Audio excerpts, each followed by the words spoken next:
So with the first Raw on Netflix being less than a month away, we're starting to get sort of an idea of what and how that first Raw on Netflix is going to look.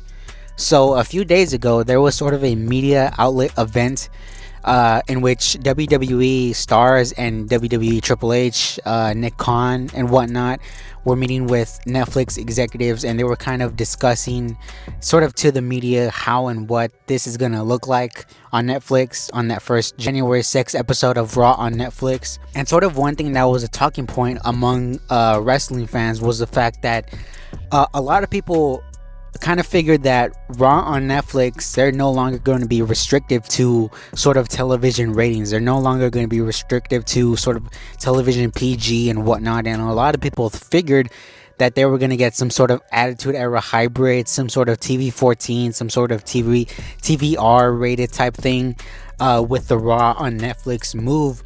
But apparently it was announced by Nick Khan that I'll put the tweet up right here, that Raw is still going to remain sort of family friendly, and there's not going to be sort of this, aggressive move towards rated R Attitude Era like Raw on Netflix. You're not going to get a bunch of wrestlers cussing and a lot of violence and people busting each other open, bloody mess or whatever. So that's not going to be sort of the case, and a lot of people were sort of open in arms about this decision. They wanted that original sort of Attitude Era thing to come back. Now, I kind of figured that, this, it was going to remain the same. At this point on Netflix, if you've noticed, TV PG under, let's say, Vince McMahon is vastly different to TV PG under Triple H. Because, nowadays, yes, the show is TV PG, but it doesn't feel like a TV PG show because they've sort of pushed the envelope to what a TV PG show can be. And also, you got to think of it as far as business and money wise.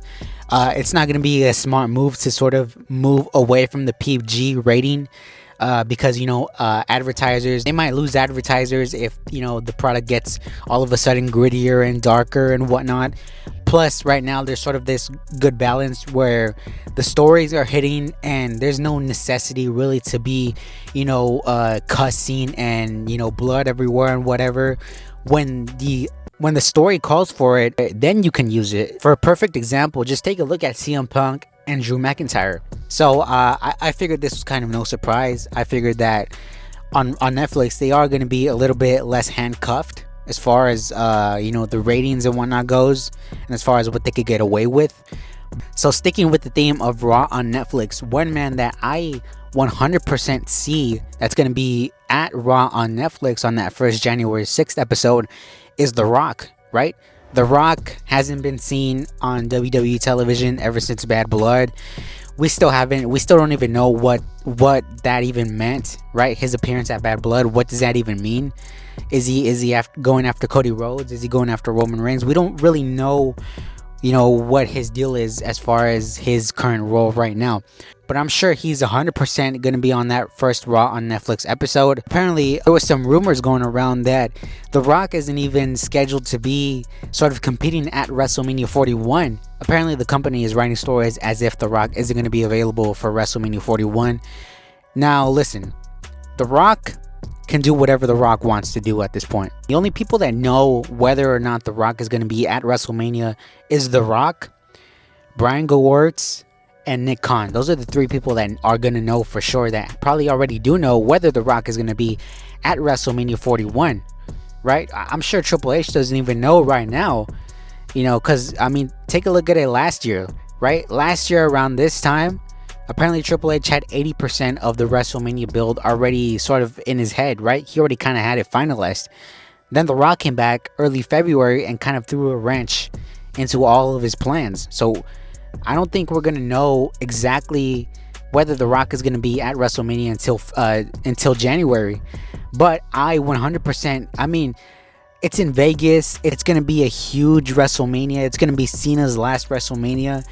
You think they're not going to want The Rock to be at WrestleMania 41? Think they're not going to want that sort of attraction of The Rock potentially taking on Roman Reigns or potentially taking on Cody Rhodes? Because like we said, we still don't know what role The Rock is going to play. Are we finally going to get the Roman Reigns Rock match that we've, kind of been thinking about? Or are we going to get that Cody Rhodes Rock match? We don't really know what The Rock even wants to do at this point, right? So I think it's kind of foolish when you see these reports that The Rock isn't going to be at WrestleMania 41 and that there's nothing planned for The Rock currently and that they're sort of booking as if The Rock wasn't there. Believe me, The Rock is going to be at WrestleMania 41. The Rock is going to be on that first Raw on Netflix. The Rock is going to be present on that entire WrestleMania build. I can't foresee a scenario where he isn't present at either one of those events, right? So my smart money is that The Rock absolutely is going to be on at WrestleMania 41. Let me know what you guys think down below. What do you think of the Monday Night Raw continuing with the TVPG rating? What do you think of The Rock potentially, according to these reports, not being at WrestleMania at all? Let me know what you guys think down below. And until next time, I will see y'all later.